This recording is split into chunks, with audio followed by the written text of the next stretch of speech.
குற்றச்சாட்டுகள் திமுக அலை தான் வீசுகிறது என்ன அந்த அலை எங்க வீசுதுன்னு சொல்லிட்டு 26ல் அவங்க பார்ப்பாங்க.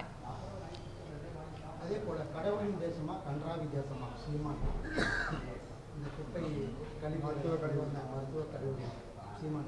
மருத்துவ கழிவுகள் விஷயத்தில் எங்களோட மாநில தலைவரும் அதற்கான சரியான பதிலை கொடுத்திருக்காரு. தேசிய பசுமை தீர்ப்பாயம் இதில் சரியான நடவடிக்கை எடுத்திருக்கு. இது தொடர்ச்சியாக நடந்து கொண்டு இருக்கக்கூடிய பிரச்சனை. இன்னைக்கு திருநெல்வேலியில் இருக்கிறது, கோயம்புத்தூர்ல பொள்ளாச்சியில் இருக்கு. இங்க இருக்கக்கூடிய மாவட்ட நிர்வாகம் இதை எச்சரிக்கையோடு கண்காணிப்போடு இதை பார்க்க வேண்டும். ஏனென்றால் தமிழகம் என்பது குப்பை தொட்டி அல்ல. நடவடிக்கை எடுக்க வேண்டிய திராவிட முன்னேற்ற கழக அரசு நம்மளுக்கு இந்த பகுதியில் எடுத்துட்டீங்கன்னா கூட நம்ம ஆனமலையாறு நல்லாறு திட்டம் எத்தனை வருஷமா இருக்கு.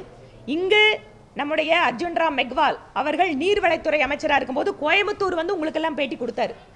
கேரள அரசாங்கத்தோடு பேசி ஆனமலையாறு நல்லாறு திட்டத்திற்கு நாங்கள் மத்திய அரசு உதவி செய்கிறோம் அப்படின்னு சொன்னார். ஆனால் மத்திய அரசோட அந்த உதவி எடுத்துக்கிறது கூட திமுக அரசு தயாராக இல்லை. அங்கே போய் நீங்கள் வந்து பெரியார் அவர்களுக்கு நாங்கள் வந்து வைக்கம் போராட்டத்திற்கு விழாவில் பங்கெடுத்துக்கிறோம், செலவழிக்கிறோம், எல்லாம் பண்ணுறோம். ஆனால் கோவை மாவட்டம், ஈரோடு மாவட்டத்தின் மக்களுடைய மிக நீண்ட கோரிக்கை ஆனமலையாறு நல்லாறு. இதை பற்றி ஏன் நீங்கள் கேரள முதலமைச்சரோட பேச மாட்டேங்கிறீங்க? சிறுவாணி அணை கொள்ளளவில் இன்னைக்கு பெருமளவு அங்கே வந்து மண் மூடி அந்த அணையினுடைய பராமரிப்பு ரொம்ப மோசமாகி ஒவ்வொரு வருஷமும் மழை பெய்யும் போது அணையினுடைய நீர்மட்டத்தை குறைச்சி வச்சுட்டு இருக்கு கேரள அரசு. நம்ம பக்கத்தில் சிறுவாணி டேம் இருந்து கூட தண்ணிக்கு வந்து நம்ம மக்கள் கஷ்டப்பட்டு இருக்காங்க கோயம்புத்தூர்ல. இதை பற்றி பேசுவதற்கு கேரள முதலமைச்சரோட நம்ம முதலமைச்சருக்கு நேரம் கிடையாது.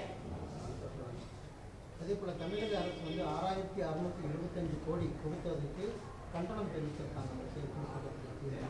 தீர்மானத்தில் மத்திய அரசுக்கு 6675 கோடி கொடுக்காததுக்கு கண்டனம். ஒரு புயல், வெள்ளம், பாதிப்பு, வறட்சி அப்படின்னு வரும்போது பேரிடர் நிதியில் இருந்தோ அல்லது பிரதமர் வந்து ஒரு தனிப்பட்டன்னு இல்லை, அது ஒரு ஸ்பெஷல் பேக்கேஜ் அப்படின்னு கொடுக்கறதுக்கு சில வழிமுறைகள் உண்டு.